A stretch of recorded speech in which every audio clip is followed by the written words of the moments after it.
What can these C-level executives and things, is that part of like some of the things you have to try to get them to get over, is going to some other of their employees to ask them, how can I be better? Yeah. What's there something I can do to, you know, move this thing forward? I mean, criticism is not easy. It's not easy. I mean, you know. Yeah, it's not easy. Well, I mentioned the tool that I use.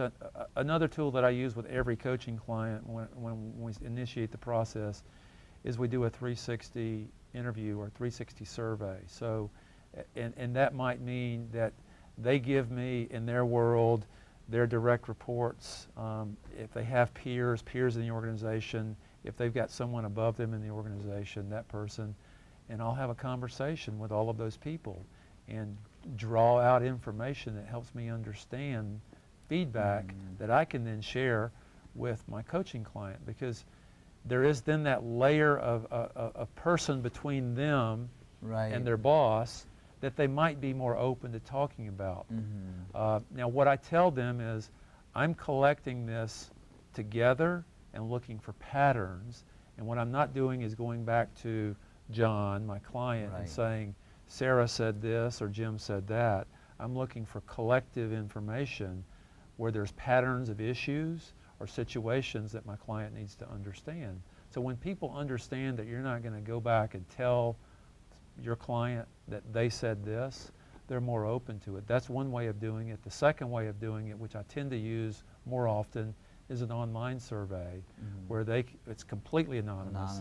I have no idea who said what. Now, there's good and bad to both, but again, it's collecting information and feeding that information to my client so that they can understand what others see. Because perspective is real. I mean, you can deny it if you want to, but it's real and you can't ignore it. You've got to deal with it, you've got to understand it, you've got to act on it. But it's that initial process of getting it and hearing it sometimes for the first time and seeing it and reading it that for some clients, and a lot of clients, opens up the idea to make it easier to go back and ask the next time. Because the next time is not me. The next time in the process is them. And we talk about the process of how to do it.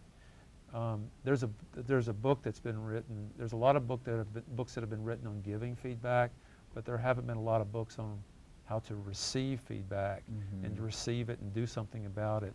I don't have the name of the book handy, but I'll make sure I get that to you after today.